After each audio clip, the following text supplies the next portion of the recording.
Hello, and I'm back. I hope you missed me. It's been a while since I've done one of these Make It Happen interviews. I have been very busy doing other projects and helping women to make it happen in their own business lives through my business coaching with Avenue. So today I am super excited to be back with you and to be sharing the story of a lady called Heather Egginton. She's actually built a business around loneliness, which is something many of us suffer from at different times in our lives. Let's hear from Heather. Hi, Heather. Hey, Ali, how are you? I'm good. I'm really pleased that you're my first interview for quite some time. I haven't done these for quite some time because I've been super busy with other projects. So I'm really glad that you've come on the session. So please introduce yourself, the ladies who haven't met you before. Hey, yeah. So obviously I'm Heather Egginton. I'm founder of the Real Executive Coaching Company and co-creator of the Lonely Coach community, and also a pioneer for the vulnerability arena, which was known as the VMovement, where I interview amazing people there too. So that's a bit about me. Massive dog rescuing advocate. And I've got a little pooch here. Well, she's sat at the bottom of the stairs waiting for me to finish today. And anything to do with food, right? So if anyone wants a conversation with me about dishes and what their favourite food is, I love talking about and eating and making food. So that's a bit about me. Brilliant. So your main theme around the moment, and you're getting asked to speak a lot about this, is loneliness, which I think affects all of us at some stage in our lives. So where did your personal loneliness story start? My first experience was when I was 6, when my mum left and I was left with my siblings and my dad. It's actually part of the story is where I then decided that, okay, I don't need anyone, I can do it on my own, kind of. That started playing out for me. And it kind of followed me all the way up. I bought my first house at 21 and I'd moved in, I think, a couple of weeks, and I thought there's something not right about me. Like, how can someone just literally lie on the sofa for a weekend, not see anyone, not speak to anyone, and just like live in this little bit of a dark hole? And it's at that point that I went to the doctors to get some support, and I had some counselling through that, and that's when I got my first animal, which was actually a cat. And it kind of, I did manage to kind of progress from that point, and then found it came back to me when I right before I was training as a coach. When I was training as a coach, I actually said to my coach, like, I'm really concerned about setting up my own business to do this because I think it's going to be quite a lonely existence. And she couldn't deny that. And a couple of years into my business, I started my work first in cultural transformation and organisational development and design. And a couple of years in, I was sat at home working through some client, I think I was doing 360 feedback stuff. And it hit me again, this feeling of loneliness and feeling like, wow, like I'm on this quest to like work with companies and people and make a difference. And why does it always feel like I'm doing stuff on my own all the time?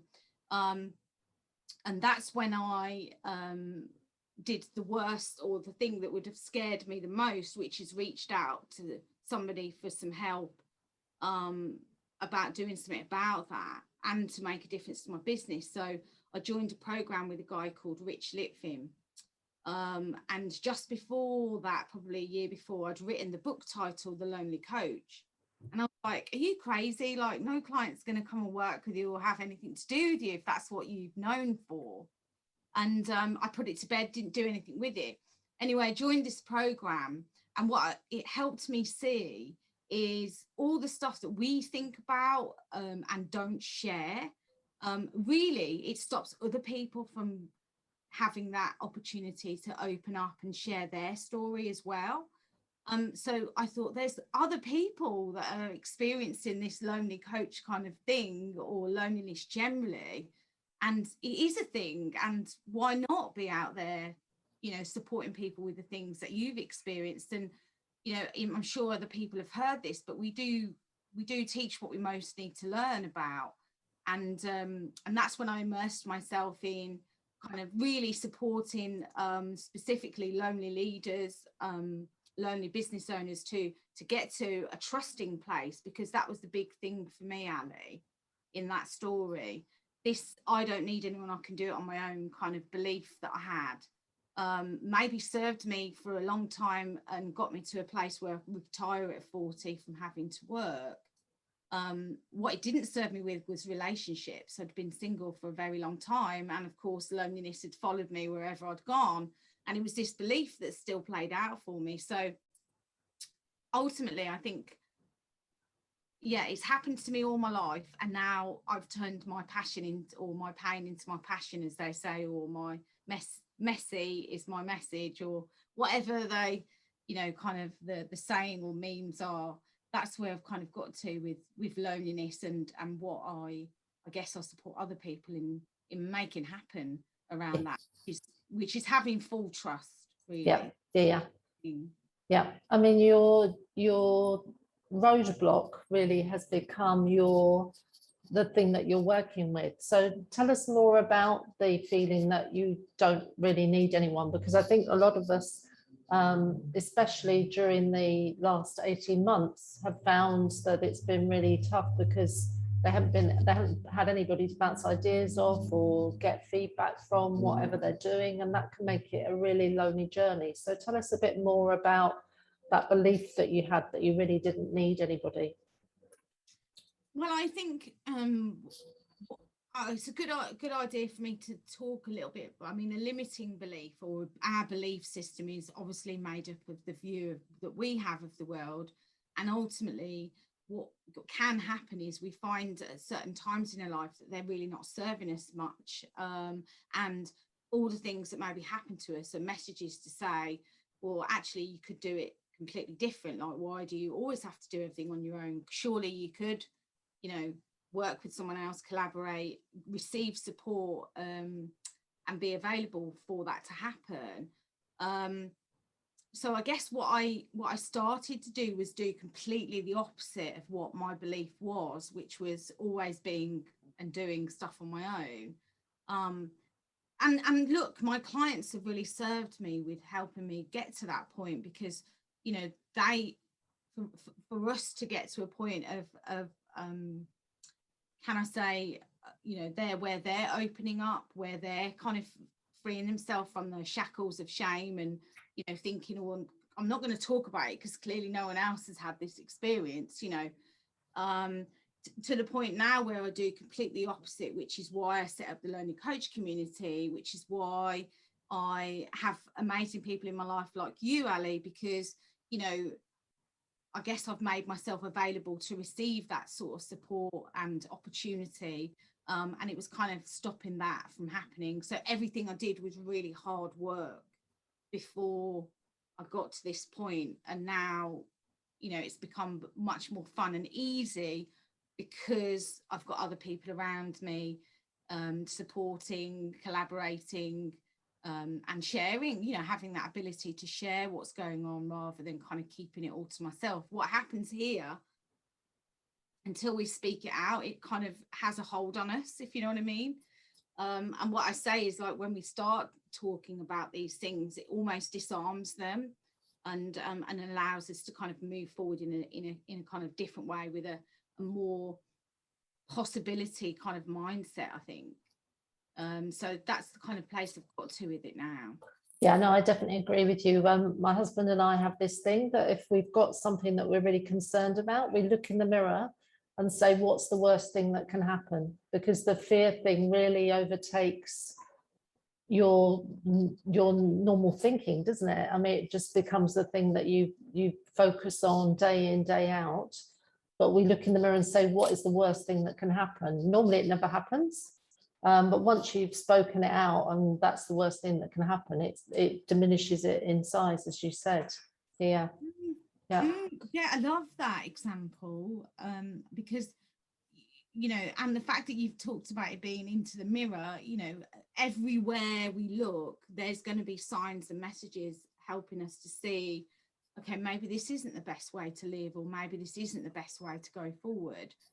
And unless we kind of face, because that's what I did on the program I was on, I had a week off because we were in lockdown and I lived on my own at the time. I kind of had this week of facing stillness, because I was the kind of person that always had something to do. I was really, really busy because I was so afraid, the fear set in me of, well, if I do sit still, I'll get lonely and then I'll get depressed. You know, you can see how that kind of story rolls. Yeah.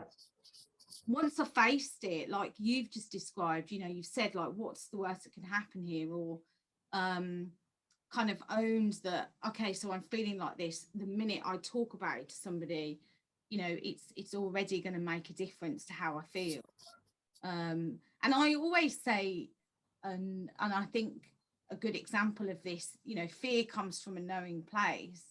You know, so my belief about not needing anyone and doing stuff just for myself or looking after myself was all centered in, well, see, that self-fulfilling prophecy played out. I trusted that person, and then they've gone and pissed me off or let me down, or, you know, not come through with what they said they were going to do. Yeah, told you I have to do it all on my own.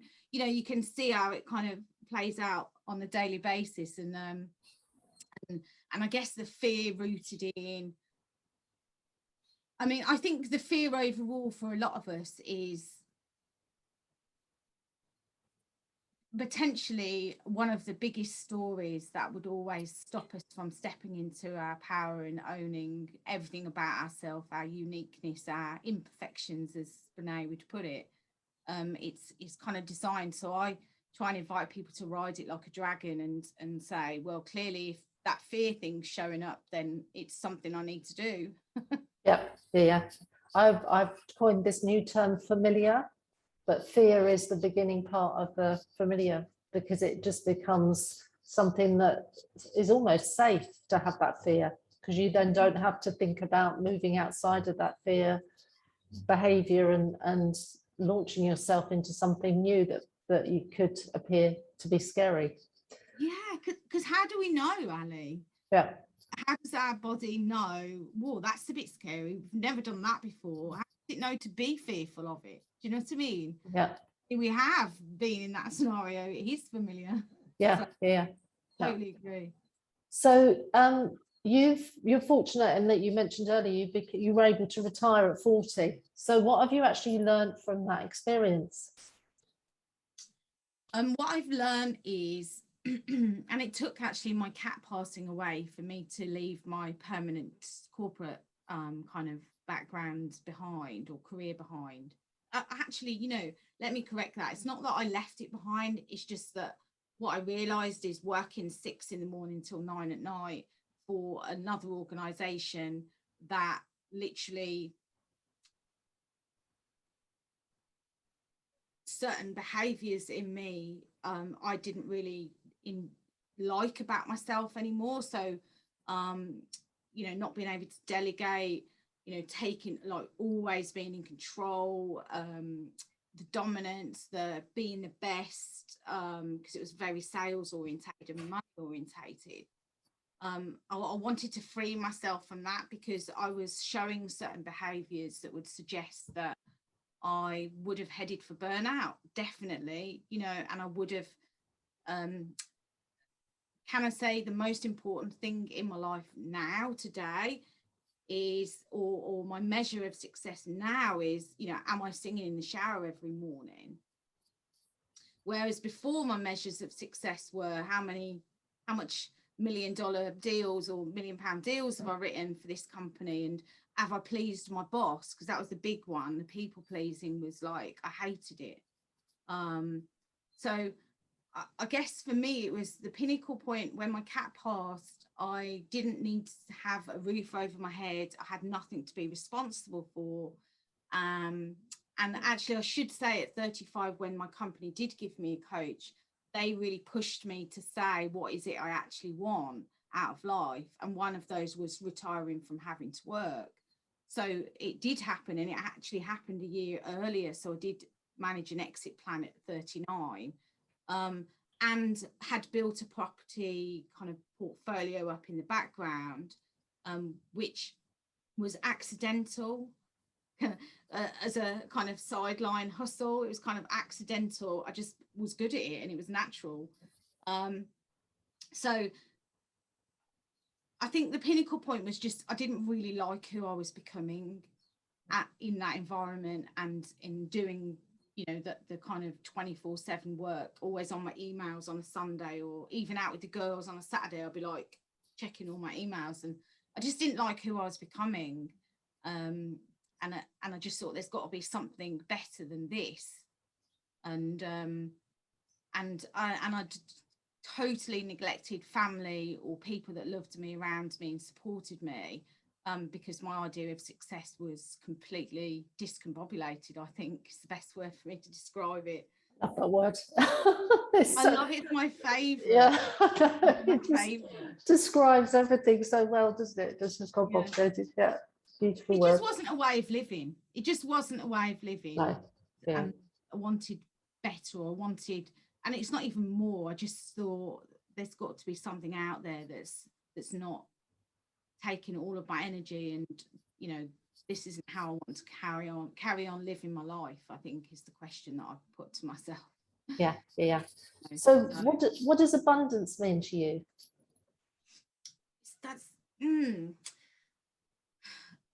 So what it means to me right now, and it does change over time, I've seen through my growth, it means having full trust in yourself that things are going to come to you right when you need them, and flow from and to you and through you as well.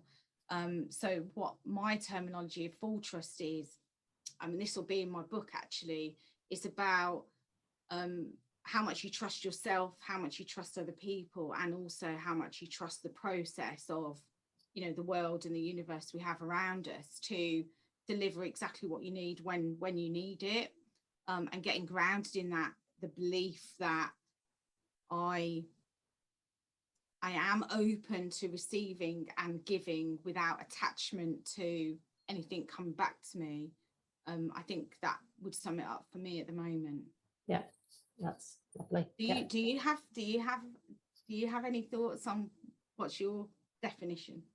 Yeah, I mean, I agree with you. We tend to accumulate things, but they don't necessarily make us feel abundant. And the whole area around it's not about me, it's about being able to help other people.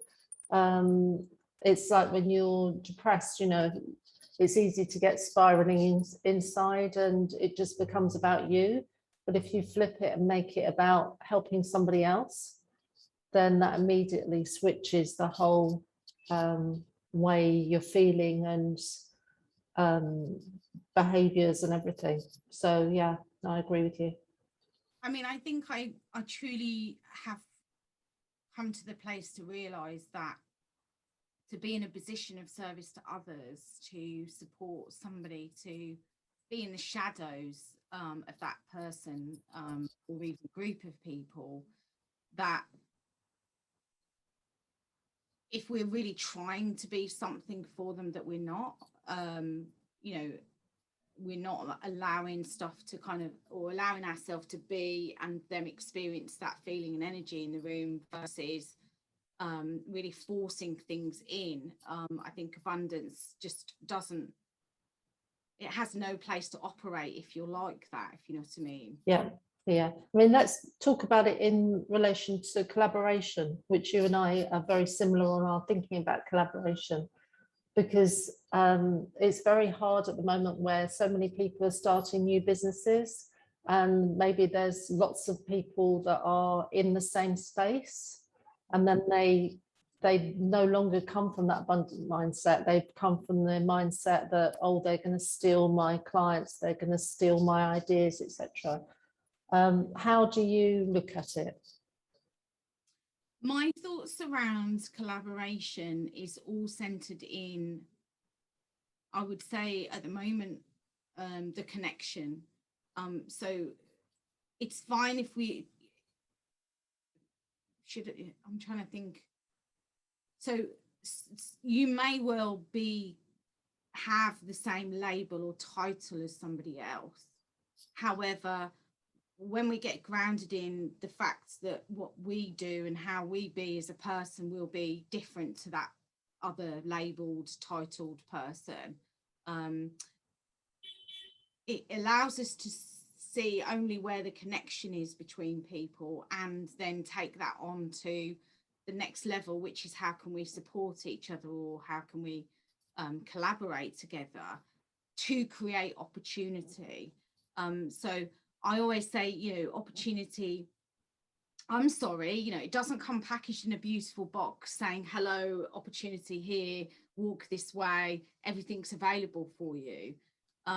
It's almost, I think, we generally as humans, we try to look past what's already in front of us. We try to look past, let's say your example earlier in our conversation, you know, you're in a networking group and let's say there's 5 or 6 other coaches, then people will look past them, right? And they'll look to the people that aren't a coach and think, oh yeah, they'll be, you know, I can work with them as a potential client, or kind of focus on connecting with them. When actually, if we just get grounded in where do we feel the vibe, like where is the connection, and go from that place, you would create a much easier pathway, I guess, to opportunities than if you were like, I'm going to pick you because you don't have that label and title, and we've got to connect because you're going to be my next client, you know. So move past all the titles, the labels, the kind of professions that people have chosen, and literally have a conversation with whoever flows to you, or whoever you really connects. We've connected, perfect example, isn't it, Ali?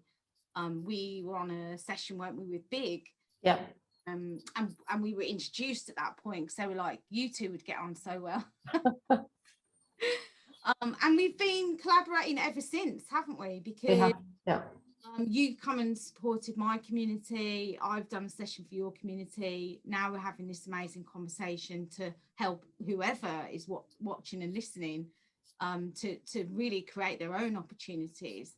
So I think collaboration is looking past what people have titled themselves with or labeled themselves with, and seeing them for the person.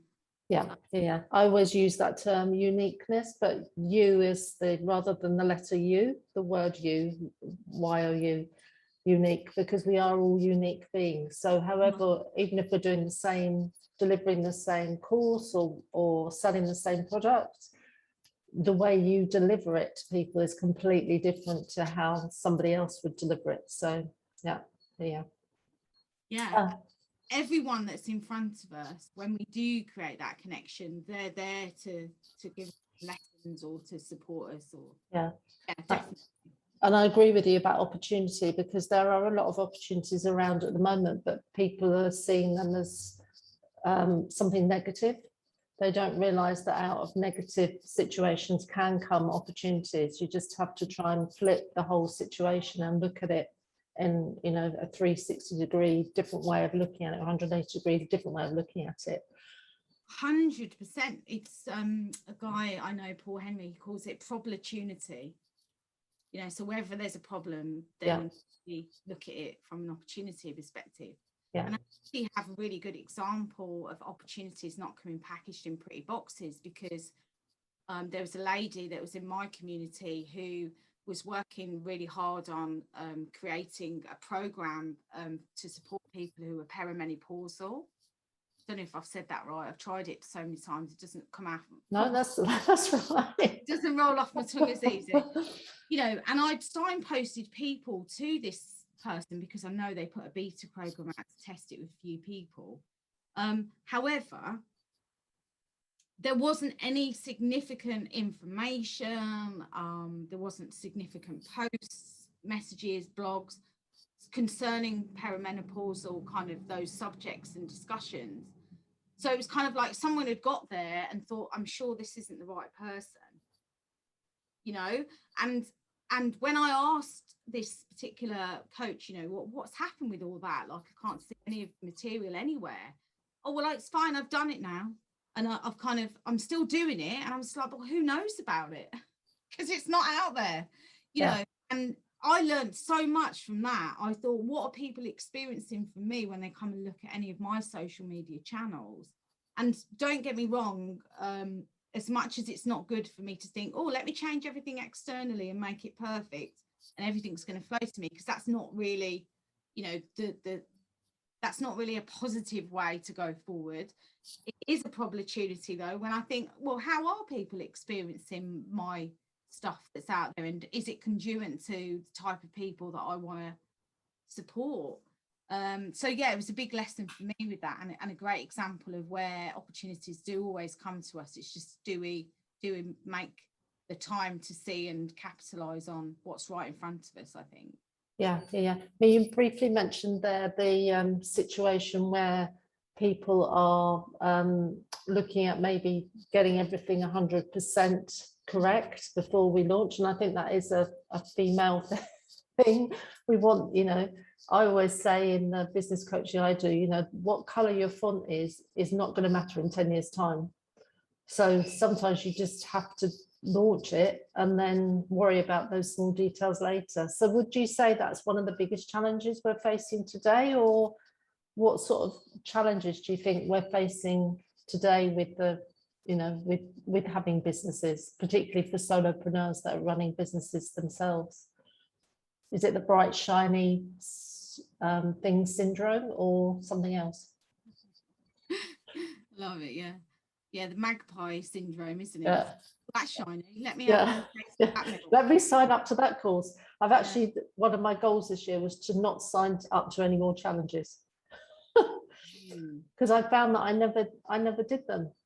You know, they sounded like a fantastic thing to do, but I never had the time to actually do them. So I'm not that one on the head. Well, there was, so, you know, we touched on perfectionism. Yeah. Right, and these types of behaviors all stem from not trusting that we've got everything in front of us already. And a good example of how that sabotages a lot of business owners is what we tend to do is we'll look at what everyone else is doing and try and recreate a form of that, or should I say conform in terms of what the industry looks like they do, that looks like makes them successful. And so I know, particularly in our industry, Ali, from a coaching perspective, when I first started out, I joined every social media, you know, I was on Instagram, Twitter, you name it, Facebook. And I was like going for it. Oh, I'm going to send loads of people these messages, make them like my page. You know, I was doing all the things that everyone else was doing, yet I didn't really feel good about it. And actually, it didn't serve me. Like, it wasn't fruitful in my approach.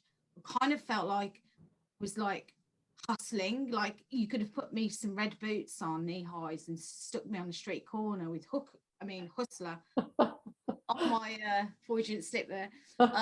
You know, with business coach hustler like all over me. Do you know what I mean? I was literally, I felt dirty in my approach to what I would say now creating clients. And I guess what someone find relatable to you is that you are all human, and therefore like I did a mail letter to my community, and one person messaged me off the back of it and said, oh, I loved all your words, but you might want to stop reading here. And then they like continue to critique my grammar, my spelling, where I should have this word and not that word, and blah blah blah blah blah. And I felt icky about this message, right? And I was like, well, I have got a bit of dyslexia, you know, so I found all these stories and excuses to come up with as to why it wasn't perfect when I sent it out, etc., etc. And then 2 days in, I got to the point when I replied and said, thank you so much for pointing out my brilliance. You know, in the sense that I don't look at the small detail, right? I am over here in a bigger, you know, I'm an ideas kind of bigger picture kind of person. Thank you for making me be aware of that. And then turned back on to that person and said, you know, where are you really focused on the detail and missing the bigger picture in your life kind of scenario.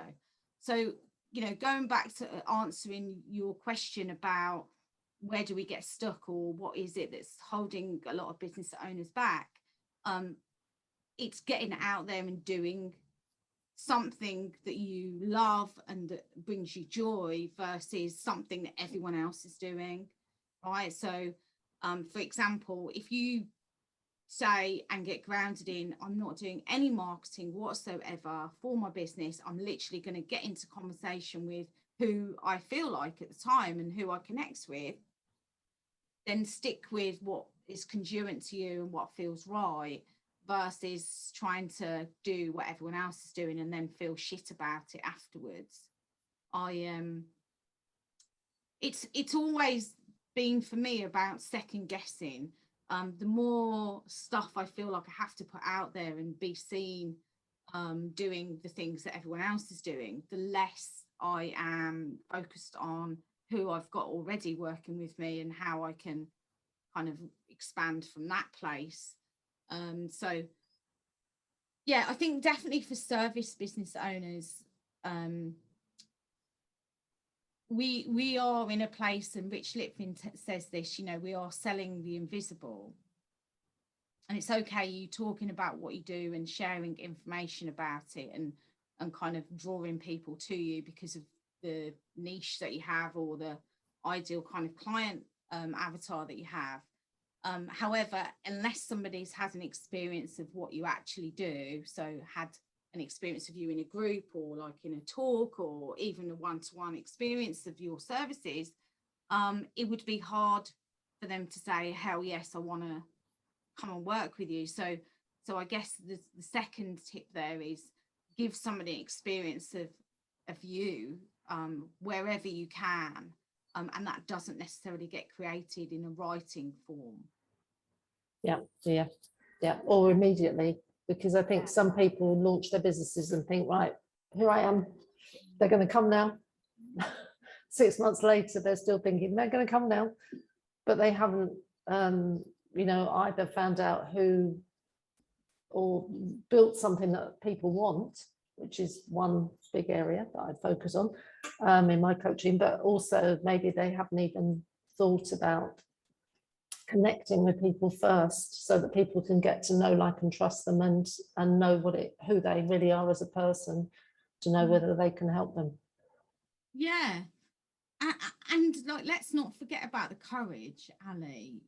Sometimes we would, and I know I did in the beginning, I would go, right, I've got my website, I've got all these channels, let's write some stuff and let's just, you know, people will just come to me. And I stayed hidden for quite a while because the first 2 years I was doing org design and culture stuff. I was like, hold on a minute, I'm going back into corporate here and traveling back into London all the time, and I need to pivot. Or that's when I started this hustle, you know, for the third year of business. And that's when I was like, well, if I've got everything out there perfectly, why aren't people coming to me? And it's almost, I say to people, make it easy for them to experience some form of value from you. And once they've experienced some form of value, then open the door of an invitation or something for them to come and experience more of that from you. And that was a tough lesson for me, I think, because I just assumed that everything would happen because I had all this stuff out there. And actually, we need to, being your business is an article that I wrote on LinkedIn, actually. You know, it's being your business is allowing people to experience you in every environment, really, and being the front face of it. Yeah. I think that's the difference. Yeah, and also having the courage to accept that maybe they're not the right person for you as well, and they're going to say no. And not getting upset about that, just realizing that now's not the right time for them, or, you know, maybe they'll come back later, but there's somebody out there that you're perfect for. Yeah, absolutely. I go a little bit, you know what, I might disagree with that a little bit, mainly based on the fact that don't be really picky when you first get out there. I'm more of a let's go wide first and then kind of become narrow after. Once you've experienced the different and the varieties of kind of people, then go kind of narrow after, because the courage comes when we move forward and do what we are setting out to do with as many people as possible. And the more you have that experience, the more you can get grounded in, well, actually, that didn't really feel nice or right, or that kind of person was really hard work. I definitely don't want to focus my energy there. You know, so you kind of like, it's almost, I would say, from a first year in business, anyone who's listening who's got a first year in business who's offering a service to people, for the first year, experiment and experience. Go out and experience different types of people, different types of environments, play with, you know, maybe offering groups or programs or individual one-on-one, whatever. And then when you get to a place of actually a knowing place to go, okay, well, I've been there already, and actually that didn't really feel good, so I don't want to go back there. You can then get grounded in, okay, no, I don't want to work with you. Yeah. Do you know what I mean? So yeah. Because otherwise we could stop ourselves from doing, it's really easy for us to find all the reasons not to be out there in case we get rejected, when actually the best thing we can do is get loads of rejection, because then we don't really fear it. Yeah. So you mentioned superpowers briefly a little while ago. So what's yours? Your brilliance, you mentioned. What would you say your brilliance is? I have this natural ability to create the conditions for people to be vulnerable, open up, share stuff about themselves and grow from that place. I did a poem, actually. It's called Peeling Back the Layers. So my superpower is providing the space for people to peel back some layers and therefore access all their core brilliance, their core greatness, because they've managed to do that. Us humans have this ability to, I'm not going to show that part of me, but I'll show that part of me. Or I might be this here, and then maybe I'll be like this here, you know, and all of a sudden you feel like this is hard work and I feel out of alignment and stuff. So I guess that my superpower is providing the right environment for people to make that happen, really. Yeah, and that's really crucial at the moment, isn't it? Particularly, and it's crucial at any time, but now just seems really important to be offering that. You mentioned your book, so that's pretty exciting. When are you launching it? Do you know yet? I think the better question is, when am I actually going to put some stuff together? Well, you can set a time now, and this is being recorded, and we will hold you accountable to it being done. Yeah, I love that. I would like to say that I definitely will have, because I planned to do it last year, and I'm getting a property in Italy, the bolt holds, so that I can just kind of go away and retreat and do things like writing a book. But obviously with lockdown, we couldn't really go anywhere. So it's going to happen next year. I want to say by the middle of next year, I would have had my first draft completed. And it's all centered around now the lonely couch / coach, because all of the experiences I've had of feeling lonely have all been spent sat on a bloody couch somewhere, you know, on my own. So and really supporting people to really lean into the distinction of alone and being lonely, you know. Yeah. And how much more powerful things become and what gets created when you are alone, because you have that comfortable, warm feeling that that's not a bad thing. So yeah, let's do the accountability. Middle of next year, I'll have my first draft complete. No pressure. I'll make a note of it in my diary now. It's only going to be 5 pages, by the way. So what book have you read in the last year that has made a difference to your life, and why? There were so many. Okay, I did say to you, I think when you suggested this question, it has to be Brené Brown, The Gifts of Imperfection. As my number one go-to, I send to all my clients.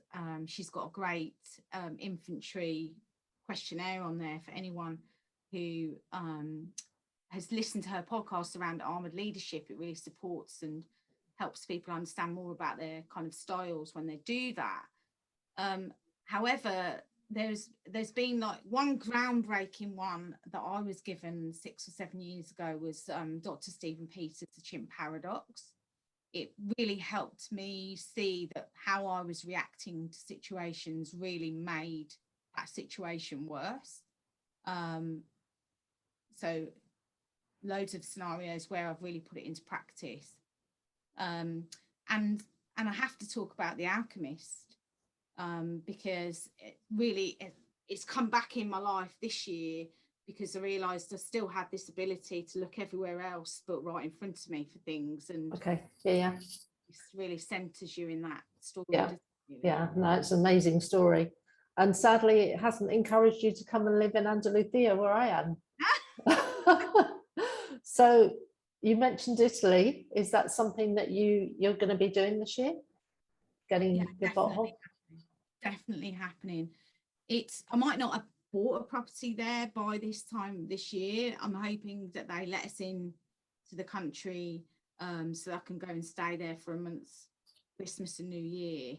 I really miss traveling. When I got my dog Ali, and when I got Tessie, I used to go to Thailand for 8 weeks, or traveled like Vietnam, loads of different places for really long kind of breaks over Christmas normally. And I really miss that. There's no way I would leave my fur baby at home for that long with somebody else. So I thought, where can I go that I can drive to, and not be too bad, for maybe take a nice couple of days to get there and then hole up there for a month or so. And I'm not really, no offense to anyone listening that's French, I'm not really a fan of living in France. The good news though, Ali, is when I'm there in Europe, I can travel with my dog on the plane. So Right. Okay. Yeah. True. nothing's stopping me from coming over and hanging out with you for a weekend. Yeah. Brilliant. Good. We'll hold you to that with the copy of your book in your hands. So how can people connect with you after this interview? What's the best place to find Heather? Best place to find me is either LinkedIn, Heather Egginton. The Lonely Coach community is open to all to join on Facebook, so you can search for that.